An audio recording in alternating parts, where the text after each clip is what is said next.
Hi everyone, and welcome to our interview series with friends and poets of the European Poetry Festival.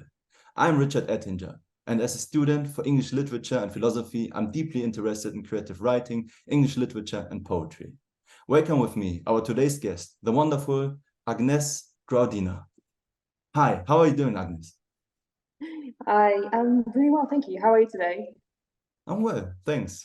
Happy to have you here. It's a pleasure that you take part. So Thank you. I will say some words about you, and then we will just go into the questions that I prepared for you today.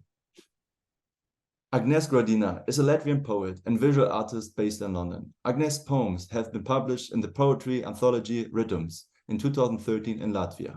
In 2020, Latvian literature platform Punctum Magazine published Agnese's lockdown diary, fragment of which later was part of the photo exhibition FaceTimes by photographer Linda Klētniece in Riga, Latvia. In January 2022, Agnese's poems were included in the digital anthology Theatre of Orgies and Mysteries, published in response to Austrian avant-garde artist Hermann Nitsch's work exhibited at the Museum of Arts and Design in Riga, Latvia. Agnese is a long-standing participant of the European Poetry Festival in London. Having collaborated with Hanna Komar, Kaip and Callie Michael, her poem RU was selected by Kensington and Chelsea Art Week Poetry Corner in 2022. Agnese organized 2 poetry events, raising funds for humanitarian aid in Ukraine in 2022. That's a lot, Agnese. Thank you for providing that short bio. Very much interesting stuff that we will go on into detail later, hopefully. So my first question, just to have some fun to get into it. What is the most unusual thing you have in your fridge right now? I thought it was such a good question. And I thought it just spoke about you having a sense of humor, obviously, but then I was like, woo, I hope all of these questions are not about food. I mean, obviously food is a great subject, but what's the most unusual? Probably 10 kilos of chanterelles right now. So I'm currently back in Latvia, and we are very big on foraging, and I love mushrooms. So I literally opened season a couple of days ago, and I have to confess I have about 10 kilos of chanterelles in my fridge right now. So we just had them for lunch, and I'll be going through a lot of cookbooks to figure out how to preserve them for winter as well. So yeah, probably that's for sure one of the most unusual things in my fridge. You're right now back in Latvia. Do you get those mushrooms like at the local market, or where do you get these? Oh no, we actually go to forests. You have to go to forests. So the thing is, you go to forests and you forage them, and we can forage mushrooms, you can forage berries. So we're quite big on foraging. It's a national sort of sport, actually. So there's a local one of the biggest newspapers, Diena, and I think every year they have competition where people can send in their pictures of the biggest mushroom they found. And then one year, a few years ago, actually, a friend of mine, so I shared this picture of this massive porcini, which is the size of my head, and I was like, look at that. And then I didn't have a clue that she actually sent it in for competition, and I think it got like 3rd place or something, so not bad. Wow, yeah. Sounds like a national sport. Do you have like your secret spots where you look for those, or? Yeah, you do. If you know your forests, you know where they grow, but they also tend to mushrooms are kind of interesting in that sense. They're not like plants you would plant in, and then they're gonna be there next year. So they would be mycelium likes to travel a lot, and then sometimes they stick with a place, and sometimes they disappear and they appear in some other place. So it's a kind of you look for gold, and chanterelles do look for like gold. They have this very beautiful yellow hue. Very, very interesting. I think like doing that like on weekends or whenever you have time, it can be very, very nice to have like a different exercise to do. Yeah, very nice. It's very relaxing. Yeah. Have you ever tried foraging? Yeah. No, I haven't tried that. Never. I know that because I've also like Eastern European roots, and I know that it's like very, very much the part where it's done. But yeah, I never did it. So, but I should. Maybe I should go sometime. You should. Yeah, it's a fun thing. Yeah, but as long as you know, you take someone who knows forests more or less. Right. So but yeah, it's very relaxing. Yeah, with my luck, I will get the poisonous ones. But no, I mean, if I have somebody, yeah. You know, I do get teased a lot about the kind of mushrooms. I'm like, I love mushrooms. People are like, yeah, right. We know what kind of mushrooms you probably like. No, not those edible ones. You know, right. The ones that go in risotto. Can get it in shops or somewhere, but not in the forest. Also, yeah. Yeah. So coming to our next question, what is your experience of the European Poetry Festival? How did it go for you this year? It's always exciting. It's exciting. It's adventurous. You never know what you're in for because Steve is such a mastermind. He always likes to pair you with people, and it's always like it is a fresh collaboration. You never know who you will meet and what you will be writing about it. So it's always very adventurous. It's adventurous, and you know, one word, or actually in two words, what comes in my mind, it's free fall, because you kind of have to, writing poetry as a sole poet, when it's your poem, you have lots of control, or sort of, you have control over what you write. But then when you work with someone else, you have to sort of let you have to kind of let other person in, because it's a collaboration, and you also have to kind of let your ego down a bit as well, in a way that you collaborate, and it's not, you don't feel guarded, this is mine, this is yours. It becomes this one, free fall. In short, I'll speak a lot, because it's just it's a lot of emotions, a lot of interesting kind of stages and feelings, and I don't think it's for everyone though. Interesting. But it's great fun for me.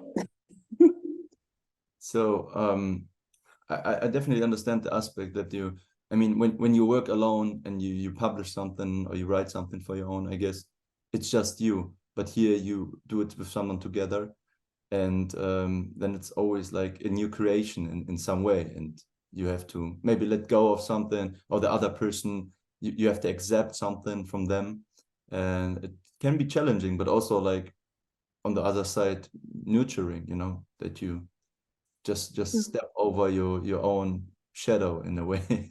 Step out. For sure. Yeah, that's why as a free fall, you just never know. You have to kind of trust. You have to trust the process and the other person as well. Yeah, definitely. I wanted to talk. You sent me a poem that you want to talk about, but I have like the two last performances of this year and 2022 that I would like to talk about, if that's all right with you. And 2022, it was together with Hanna Komar, and it was a very also visual poem performance that you did. I mean, there was like a string attached to your hand and tying your hands up, and Hanna was like slowly rolling it in, like untying you in a way. Would you like to tell us a little bit about that? Yeah, that was a very powerful poem. Hanna Komar is a very, very powerful poet. She definitely has very so I'm just not sure if you can see me. My light just went a bit low. Yeah, I can see. I can see. Me? Okay, great. So Hanna was, her poems are very politically charged, and it's a very raw, kind of very powerful essence, how she works. And we were looking at, because we are sort of from neighboring countries, and it was interesting to kind of see, we've both been through, as children, through this sort of political regime of Soviet Union. That's where we were born, actually. And then growing up, having sort of like our countries regaining independence, it was interesting to see like what could be possibly for us in common, growing up in two different neighborhoods and countries, and sort of cultures as well, but then having that kind of political sort of like shadow falling over that our region. And so we were looking into childhood. So that was sort of subject, and we were looking and writing. Yeah, we just decided to childhood and explore, and me not knowing her childhood, she didn't have much knowledge of how I grew up, and we were just kind of, I think, intuitively trying to tap into the essence of how we grew up and what was the main symbols of maybe our ancestors or elements of nature. And it was surprising, you know, to feel that kind of unity. And we were discussing of, because obviously one thing is you co-write the poem, but the other aspect is how you perform, what's the performance. And we were talking about what's tying us in a sense, that what's bringing it together. So yeah, it's interesting. So we both have sort of in our flags, there's a color white and red. And so that color of white and red was reflected in her clothes. She wears a lot of white and red as a political activist. And that we were thinking, what's the kind of, how do we tie it in as one?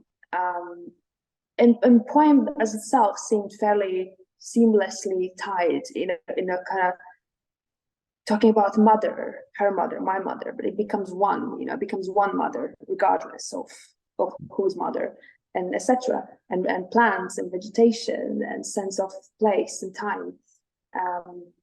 And yeah, and I think that thread, wool, it was something that my grandmother used to ask me. So we were just discussing, like with you now, it was online, and we were just thinking of, so what's your childhood? What's the memory? And then I was like, well, you know, my grandma she would do exactly what Hanna did. She was like, you know, she was rolling the ball of wool, of thread of wool, and she asked me to kind of hold threads on my hands. And it was something that was kind of like, it was a fluid motion between us. And when I mentioned it to Hanna, she was like, oh my God, yes, you know, that I have that kind of reference as well. So it just was natural choice to kind of have it. And it seemed very powerful as well, because I think it's just more powerful when people read poem, you know, from heart rather than just from piece of paper, because there is this kind of you create extra energy in the room, and there's different focus as well. And I think when we see someone reading from piece of paper, we kind of automatically get more, I don't think the focus is as sharp, you know. It's interesting how people are like more attentive. You could feel the energy in the room, how everyone is just like, because it becomes a small performance art piece. Yeah, very powerful. Yeah, combining that, and you even had like a little like song which sounded like a Slavic lullaby in it. Which language was it? So Hanna was singing, and it was in her language. So it's Belarus language. Basically, she was incorporating a little, exactly, it was a lullaby, so incorporating in the poem. And what we did was also, we kind of used our languages. So it was not only in English. It was her language, my language, Latvian, Belarus, and obviously English. So it was kind of like interwoven as well. Yeah. Very interesting. Yeah, I mean, putting in different languages at this aspect, you know, being not mainly raised by the English language is always a challenge. And if you can incorporate that and make it somehow, you know, happen in English, then it's very interesting. Yeah. How does it work with you if you like use English, but maybe do you think always in English, or do you think also in Latvian, or how does it work with you? I found that for me, it depends on the place where I am. And a lot of the times when I fly in from UK to Latvia, I feel like I usually have the first few hours when I go through customs and I say thank you in English, and I'm like, oh, you know. And then I'm like maybe on a bus on the way from airport to Riga, and then I hear people talking Latvian, and I'm like, oh my God, they can hear my thoughts. Silly things like that. But it really is. I do think more in English when I'm in England. because it's kind of linked with reading and writing. So I do, if I'm at work, I tend to write notes, and I will write in English because, it's a subject that I'm dealing with. There's a certain terminology. Maybe someone else might need my notes at some point, who knows? So it is linked. So you think in the language that, I tend to think in language of where I'm geographically. Yeah. If I'm in Latvia, I think more in Latvian. If I'm in England, I think more in English. Interesting. And your writing is then also in both languages, or what do you prefer to write in? I write in English and I write in Latvian, and obviously I started writing Latvian. So I started to write poem when I was 11, 12. So it's been quite a long time, and I don't think I prefer either. I think I always question why some poems come to me in Latvian and why some they come to me in English. So that's something I still haven't figured out. I just think they have a life of their own, and they kind of get to choose, I guess. But it is interesting. And then that question, I think, which I'm been pondering a lot lately, the question of, should I translate them?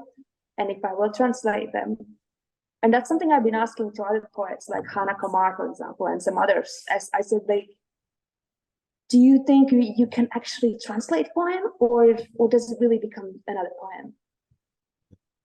Yeah, that's another question, I think, which naturally it's linked to that whole thing of language and a choice of language. Yeah, it's very interesting. I think that a lot what you translate is then a new interpretation of that, because some words are just not translatable. I mean, I know it from German, which is my mother tongue. Like words like Weltschmerz, it's like a compound that you don't have in English, but they took it into English because you could get like the understanding, the sense behind the word, but you still don't have this word, so it's a borrowing, right? So yeah, it's interesting. Yeah, for sure. Yeah, it's fascinating. Yeah. I want to talk as well about your performance this year. It was with Callie Michael. Do I pronounce that name right? Yeah, Callie.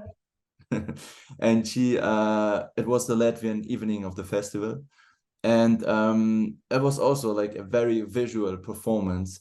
You started cutting out pictures which were printed out, and then you were pinning it at each other while reading out from your poem.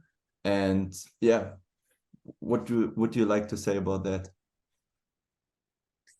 Yeah, so our collaboration this year was, again, I was in Latvia for Easter when we had our first call, and we were just, again, I think first step is trying to get to know the other person, to understand what's the vibe, what are they interested currently, what is it that they would like, they are open to share, or and then with her we had a call when I was actually here. I was in Latvia, and it was Easter time, and whenever I come here I often have these family like photo albums, I think all of us, and then I kind of was pondering always about my ancestors, and I told her, well, why don't we write about ancestry, or maybe time and something like that? And she's like, yeah, I think that's a great idea. So we started to kind of, I think, again, not knowing that much, it was sort of like imaginary project of trying to,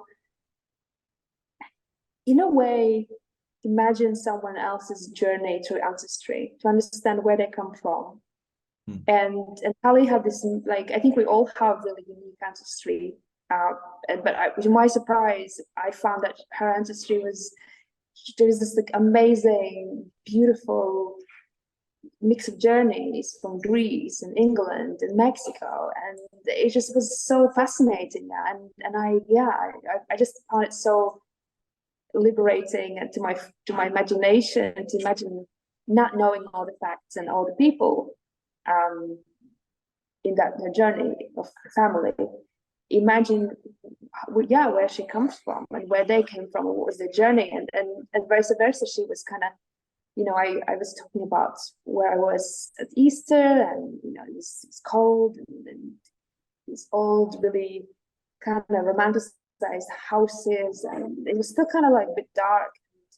It wasn't quite spring, and you had all these like white, there was a ton of white snowdrops around the house. And I think that kind of opened up sort of some kind of imaginary portal in her imagination. And she's like, okay, I got it. So we're kind of working on this and trying to, and then we thought it would be a really great idea to send each other images of our ancestors. So really old photos. Yeah. And we were sending these photos, black and white and color, and it was beautiful. And so we swapped these pictures, and we kind of again tried to. It was kind of like a bit of like archaeological process of looking at someone's life and thinking, okay, where were they? What time was it? What were they doing? And how was?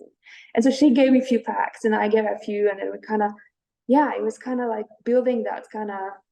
And building that kind of narrative and not knowing if you're on the right path or not. And maybe the semi-fictional kind of poem, probably. And then we talked a lot about, because these images were so powerful to have, and very super storytelling like, because you see all these details and faces, and just as every old picture, there's this aura of wonder and history. And I was like, it would be great if we could actually use these images, maybe like, project them on a white wall and then kind of like project them on ourselves. But we couldn't, because it was a different interior, in National Poetry Library. We didn't really have like a white background there. So we couldn't do that. So we decided to maybe just to print out the images and cut them up and kind of pin them on each other.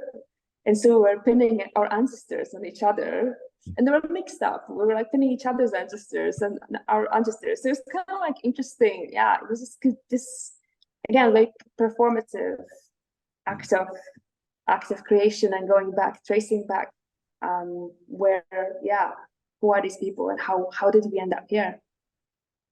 Well, yeah, this is very profound. And I think like the act of pinning at each other, even if you mix it up, it's like maybe carrying your history, your ancestors, like always with you. You have it with you, even if you're not like consciously thinking about that, even if it's not like on the surface, but it's still with you in a way. Maybe absolutely was it a part? Yeah, absolutely. It felt, Mm. special, and it felt like, like you said, we were like, probably they are somewhere around us, they're having our back, but you don't always see them, or you don't always think about them, but they, there's that kind of sense of of them being nearby. It was very personal. It was very emotional in a way, to think about these people. I had the feeling. There was one line that I really liked: the bloodline split like a snake's tongue, which you read out. And would you like to elaborate a little bit on that? I really found it interesting. Yeah, bloodline split like a snake's tongue.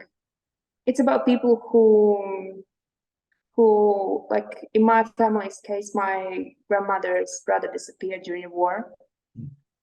And so it's just interesting to think how you might have this family tree, but some people just go on detour and they vanish, or they are somewhere else, and you're not really in such a deep connection with them.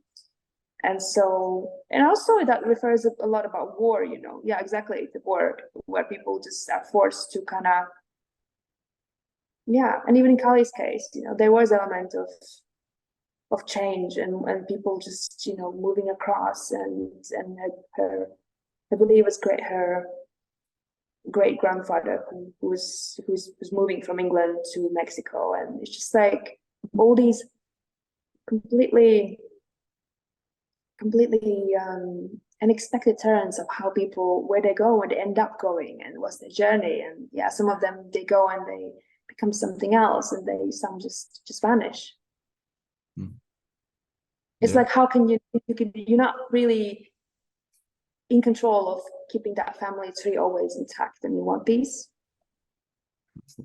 Yeah, very interesting, very, very deep. For everyone who wants to watch those two performances, they are on Steve Fowler's YouTube channel, and you can definitely find them. Then we have some time left. Let's go on to the poem that you sent me before it will be too late. Just a second. I tried to make it happen that we can see that, but I don't know if it's possible. Okay, I don't know if it is possible. But we can read it out, or you can read it out if you like. That would be a good way, I guess. No man's land. No man's land at red light. How do I cross such invisible borders? Stained with light. Stained with invisible outlines of palms of your hands. Strong like Roman sculptures. Soft like millennium spear.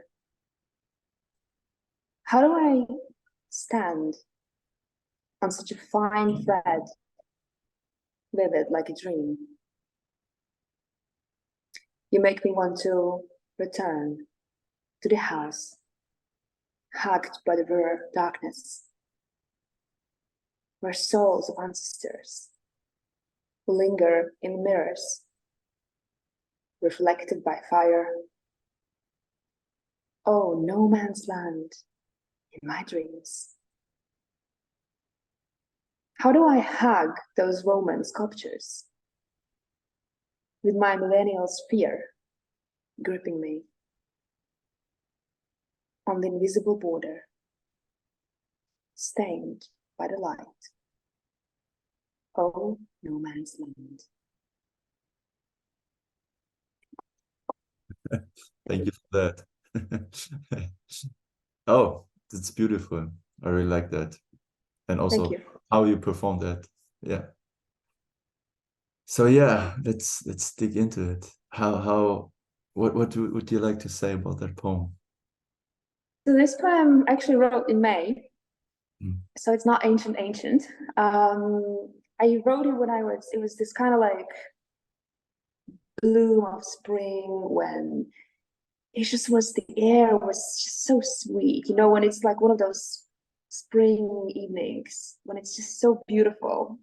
It's unbearably beautiful. And so I was walking down the street, and it was just all these mulberry white and pink chandeliers, and it was just, the air was so sweet from leaves that were just blooming. And I was about to cross road, and suddenly it was red light, and there was this old Victorian, really old clock just above my head from university, and I was just like going, you know, the sound of a clock.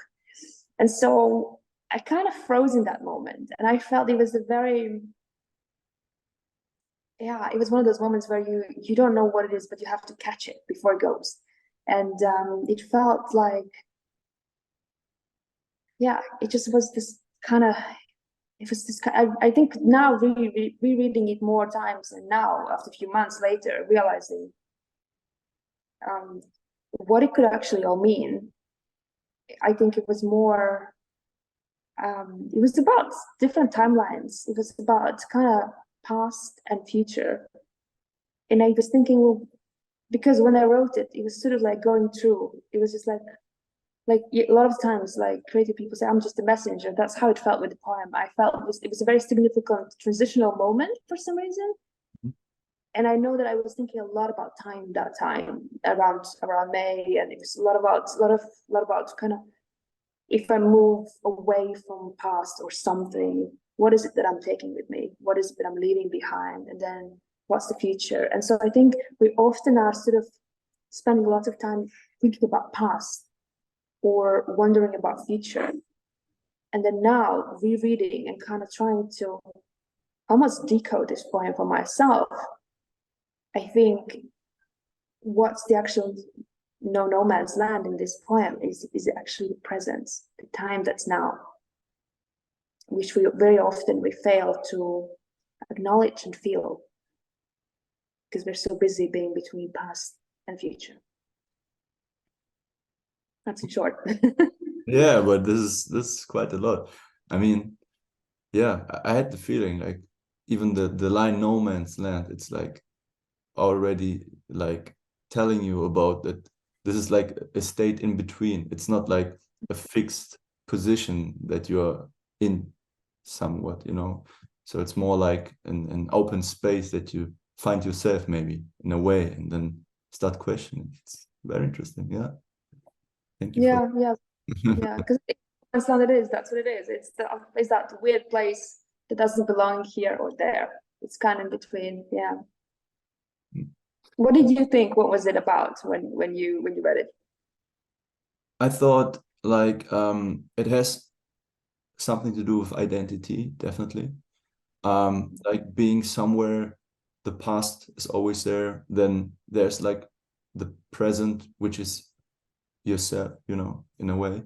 And then there's also like, where does it goes? How can I use the past, or how can I work together with the past, which is obvious there and constantly with me, to be in the present and in the future. Then that's what I thought. Yeah. Very close. Yeah, but yeah, I really like that. So I think we will put it maybe like under the YouTube video. Maybe that makes sense. Is it already published, or is it like? No. Oh, okay. So Yeah. Of course. it's a premiere right now. So everybody watches video, watches this till the end, because we have like 2 minutes left. But then you had it here first. No, thank you for that. Anything else that is like coming up with you, like in the next couple of months, where people can see you? Any like web page, social media you would like to plug? You can do it right now. I have nothing aligned for the moment.